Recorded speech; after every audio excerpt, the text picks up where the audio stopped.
Don't forget to like the video, share your thoughts in the comments, and subscribe to stay updated with our latest. The afternoon draped my suburban neighborhood in a golden hush, the sun spilling its warm rays across manicured lawns and white picket fences, painting everything in a soft, nostalgic glow. I sat at my kitchen table, cradling a steaming mug of chamomile tea, its floral scent curling around me like a gentle embrace. At 42, I, Nora Ashwood, had grown accustomed to these quiet moments. Too accustomed, perhaps. 5 years had passed since my husband, Michael, slipped away after a sudden illness, leaving me with a house too big and a heart too heavy. The tranquility I'd carved out for myself was a fragile thing, a delicate armor against the loneliness that often crept in like a thief. I savored the peace, but some days, the silence pressed against my chest, a reminder of all I'd lost. A sharp knock on my door jolted me from my reverie, the sound slicing through the stillness like a blade. My brow furrowed. I wasn't expecting anyone. Setting my mug down, I smoothed the hem of my cream sweater and walked to the door, my slippers whispering against the hardwood floor. When I opened it, there stood Liam Carver, my next-door neighbor, his broad shoulders filling the frame. At 40, Liam was a striking man, ruggedly handsome with deep green eyes that crinkled at the corners when he smiled, and a quiet confidence that seemed to draw people in without effort. We'd always been friendly, exchanging waves across the yard or chatting about our shared love for gardening. But this was different. His usual easy grin was absent, replaced by a tight-lipped tension, his hands fidgeting at his sides. "Hi, Nora," he said, his voice low and careful, like he was testing the waters. "I hope I'm not interrupting." I blinked, caught off guard by the urgency in his tone, but I managed to smile, stepping aside to let him in. "Not at all, Liam. Come in. What's going on?" He hesitated, casting a quick glance over his shoulder as if checking for prying eyes, then stepped inside. The moment the door clicked shut, I saw it, a shift in his gaze, from casual neighborliness to something raw, vulnerable, and almost desperate. It sent a shiver down my spine, not out of fear, but from the weight of whatever he was carrying. I gestured toward the living room, my curiosity tingling like static beneath my skin. "Let's sit. You look like you could use a moment." He followed me to the couch, his movements stiff, and sank into the cushions, clasping his hands together so tightly his knuckles whitened. I perched on the edge of the armchair across from him, my heart thudding a little faster as I watched him struggle to find his words. "I know we're not close," he began, his voice rough with emotion. "But I've always admired you, Nora. The way you've held yourself together after losing Michael, the way you've built this beautiful life, it's inspiring. And right now I need someone like you in my corner." His words hit me like a gust of wind, unexpected and disorienting. Admiration? From Liam? I felt a flush creep up my neck, a mix of flattery and unease. "Thank you, Liam," I said softly, my voice barely above a whisper. "But what do you need help with?" He exhaled, a shaky breath that seemed to carry the weight of the world, and leaned forward, his green eyes locking onto mine with an intensity that made my stomach flutter. "It's my sister Sophie. She's going through a messy divorce. Her husband walked out on her, and she's a wreck. She's always looked up to me, but I can't give her what she needs right now. She needs someone who's been through hell and come out stronger. Someone like you. I think you could help her, Nora. Give her hope. Show her she can get through this." The request hung in the air, heavy and unexpected. My mind spun, grappling with the weight of what he was asking. Me? Help his sister? I barely knew Sophie, had only met her once at a neighborhood barbecue, her laughter bright and carefree back then. But now, I thought of my own grief, the nights I'd spent curled up on this very couch, sobbing into Michael's old sweater, the days I'd forced myself to keep going even when my heart felt like a stone in my chest. I'd survived, yes, but the scars were still there, jagged and raw beneath the surface. Could I really help someone else when I still felt so fragile myself?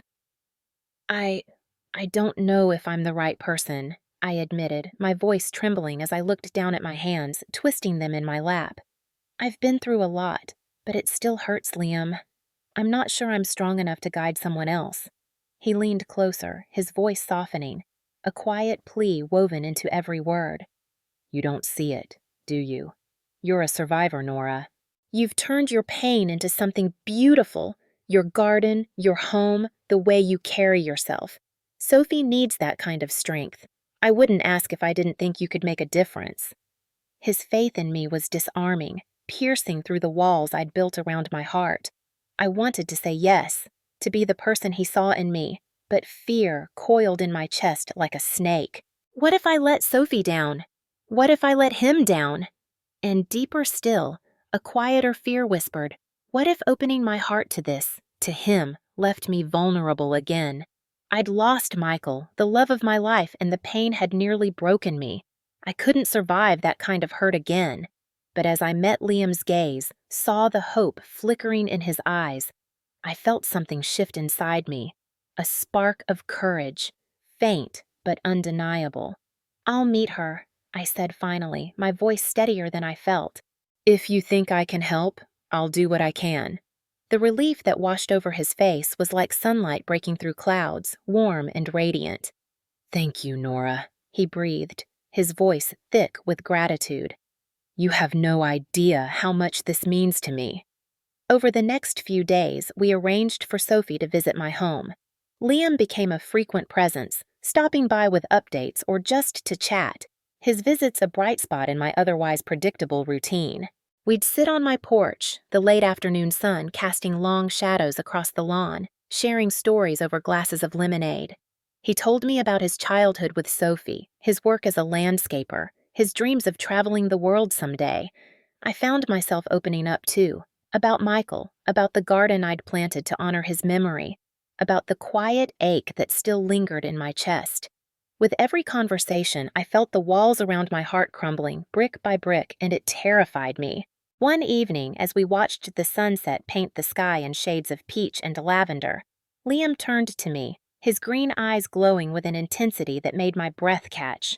Nora, he said, his voice low and husky, I never thought asking for your help would bring us this close. But it's been incredible, hasn't it? I swallowed hard, my heart pounding against my ribs. The air between us crackled with something unspoken, something electric. It has, I admitted, my voice barely a whisper. But inside, panic clawed at me. I liked Liam, more than I wanted to admit. His warmth, his kindness, the way he made me laugh. It was stirring feelings I thought I'd buried with Michael. But what if I let myself feel this, and it all fell apart? What if I lost him too? The thought sent a shiver of dread through me, and I looked away, focusing on the horizon to steady myself. Sophie's visit came a few days later, a crisp afternoon with the scent of autumn leaves in the air. She arrived at my door, a petite woman with tired eyes and a hesitant smile, her shoulders hunched as if carrying an invisible weight. We sat in my living room, the sunlight streaming through the windows, and I poured her a cup of tea, my hands steady despite the nerves fluttering in my stomach. Liam says you've been through a lot, I began gently, watching her carefully. I know how hard it can be to lose something you thought would last forever. Her eyes welled with tears, and she nodded, her voice breaking as she spoke. I feel so broken, Nora, like I'll never be whole again. I reached for her hand, my own grief rising to the surface as I remembered my darkest days. I felt that way too, I said, my voice soft but firm. When Michael died, I thought I'd never smile again. But you find a way to keep going, Sophie. You build something new, piece by piece. It's not the same, but it can still be beautiful. We talked for hours, sharing stories of loss and resilience, and I watched her slowly unfurl, her shoulders relaxing, a spark of hope flickering in her eyes. By the time she left, she hugged me tightly, whispering, Thank you, Nora. I think I can do this. I felt a swell of pride, but also a quiet ache. I'd helped her, but the act of revisiting my own pain had left me raw, exposed. Liam came by that evening, his face alight with gratitude as he stepped into my living room. Nora, you're incredible, he said, his voice thick with emotion as he pulled me into a hug. His arms were warm, strong, and he held me just a moment longer than necessary, his breath warm against my ear. You've done more for Sophie than I ever could have hoped, and you've done something for me too. I pulled back, my heart racing as I met his gaze. There was something new in his eyes, something deeper, more intense. "What do you mean?" I asked, my voice trembling. He smiled, a soft, vulnerable curve that made my chest ache. "You've reminded me what it feels like to care about someone again, to feel alive." The words hung between us, heavy with meaning, and I felt a rush of warmth and fear. I cared about him too, more than I'd let myself admit, but the thought of opening my heart again terrified me. "Liam, I started, my voice faltering as I stepped back, my hands twisting together. "I don't know if I can do this. I loved Michael so much, and losing him nearly destroyed me. I can't go through that again." His expression softened, and he took a step closer, his voice gentle but firm. "I'm not asking you to forget him, Nora. I'd never do that. But what if what we're feeling, is a chance at something new, something worth the risk?" I wanted to believe him, wanted to let myself fall into the warmth of his words, but the fear held me back, a cold, heavy weight in my chest. "I need time," I whispered, my voice barely audible. I need to be sure." He nodded, his eyes never leaving mine. "Take all the time you need. I'm not going anywhere." The days that followed stretched into a quiet tension, each moment laced with unspoken possibilities. Liam respected my need for space, but his presence lingered in my thoughts, a persistent hum I couldn't silence. I found myself watching him from my kitchen window as he tended his garden, his broad shoulders moving with a rhythm that felt oddly comforting. My heart ached with a mix of longing and dread. Longing for the connection we'd begun to forge, dread of the pain that might follow if I let myself fall. I'd built a life of safety after Michael's death, a fortress of routine and solitude, and the thought of dismantling it for Liam sent a shiver of panic through me. What if he left too? What if I gave him my heart only to watch it shatter again? To distract myself, I threw myself into preparing for Sophie's next visit. She'd called a few days after our first meeting, her voice brighter, asking if we could talk again. I agreed, welcoming the chance to focus on someone else's healing rather than my own tangled emotions. When she arrived that Saturday, the air crisp with the promise of autumn, I greeted her with a warm smile, ushering her into the living room where a pot of tea waited. She looked different, her shoulders straighter, her eyes less shadowed, and as we settled onto the couch, I felt a flicker of pride. "You seem stronger," I said, pouring her a cup, the steam curling between us. She nodded, a small smile tugging at her lips. "I feel it, Nora. Talking with you. It's like you've given me permission to hope again. I didn't think I could after everything." Her words warmed me, but they also stirred a restless ache. I'd helped her, yes, but every story of resilience I shared with Sophie echoed my own journey. The nights I'd cried myself to sleep, the mornings I'd forced myself to rise despite the emptiness. Helping her was a mirror, reflecting my own vulnerability, and it made me question whether I could risk that pain again with Liam. "I'm glad," I said softly, my voice catching as I met her gaze. "It took me a long time to find my footing after Michael. Sometimes I still stumble." Sophie reached for my hand, her touch gentle but firm. "You're braver than you think, Nora, and Liam talks about you a lot. He's different since he met you. Happier." Her words hit me like a wave, flooding me with a mix of joy and terror. Liam happier? Because of me? The thought sent my heart racing, but the fear tightened its grip, whispering warnings of loss and heartbreak. I forced a smile, changing the subject to her progress, but her words lingered, a quiet echo in my mind. That evening, Liam stopped by, his knock soft but insistent. I opened the door, and there he stood, his green eyes searching mine with an intensity that made my breath hitch. "Sophie told me how much you've helped her," he said, stepping inside, his voice rough with emotion. "I can't thank you enough, Nora." I closed the door behind him, my hands trembling slightly as I turned to face him. "It's been good for me, too," I admitted, my voice barely steady. "But Liam, I've been thinking." "About us." His expression softened, a flicker of hope igniting in his gaze as he moved closer. "What about us?" I took a deep breath, the words clawing at my throat. "I feel something for you, something I haven't felt in years, but I'm scared. Losing Michael nearly broke me, and I don't know if I can survive that kind of pain again." What if this ends badly? What if I let you in and you leave? The vulnerability in my confession hung between us, raw and exposed. Liam's face tightened, a flash of pain crossing his features before he stepped forward, closing the distance until I could feel the warmth radiating from him. "Nora," he said, his voice low and fervent, "I can't promise you forever. I don't have that kind of power, but I can promise you this. I'm here, right now, because I want to be, because you've brought light back into my life when I didn't think it was possible. I'm not going anywhere unless you tell me to." His words pierced through my fear, a lifeline in the storm of my doubts. I wanted to believe him, to let myself fall into the safety of his promise. But the memory of Michael's absence still haunted me, a ghost in every quiet moment. "I need to be sure," I whispered, my eyes glistening with unshed tears. "I need to know this is real." He nodded, his hand reaching out to brush a tear from my cheek, his touch gentle but electric. "Then let me show you," he murmured, his voice a velvet caress. "Let me prove it." The next few weeks were a dance of closeness and caution. Liam visited often, bringing flowers from his garden or cooking dinner in my kitchen, his laughter filling the rooms that had been silent for too long. Each moment deepened our bond, his hand lingering on mine as we washed dishes, his gaze holding mine a beat too long over candlelight. But every step forward was shadowed by my fear, a constant whisper that I might lose him, that this happiness was borrowed time.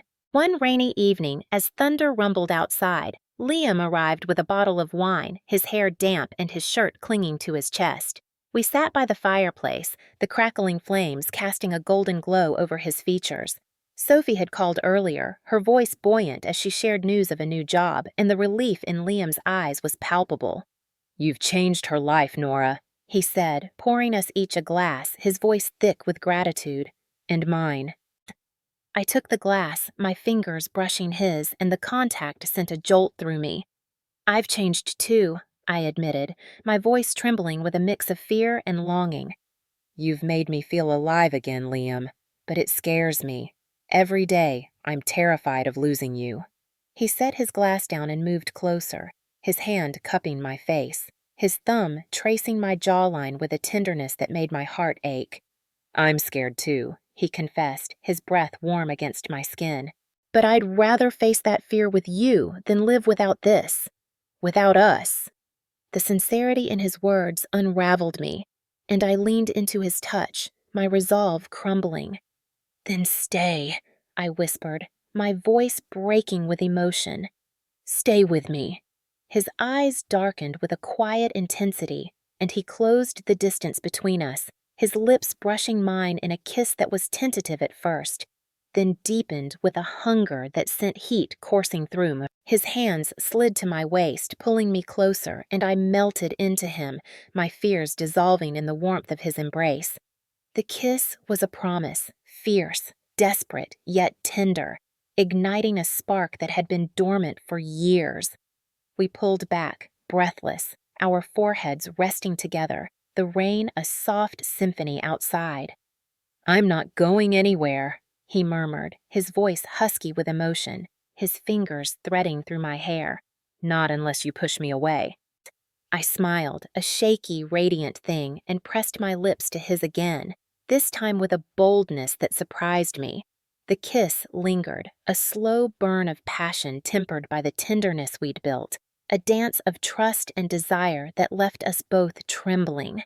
As we parted, the firelight danced in his eyes, and I felt a certainty settle in my chest, a belief that this, whatever it was worth the risk. In the weeks that followed, we navigated our new relationship with a mix of caution and excitement. Sophie thrived, her laughter echoing through my home during her visits, and Liam and I grew closer, our love a quiet flame that warmed the spaces Michael's absence had left cold. It wasn't perfect. There were nights when my fear resurfaced, when I woke from dreams of loss. But Liam was there, steady and patient, guiding me back to the light. Looking back, I realized that his simple request had been the catalyst, not just for Sophie's healing, but for my own. a reminder that sometimes the most unexpected knocks at the door can lead to the most extraordinary love.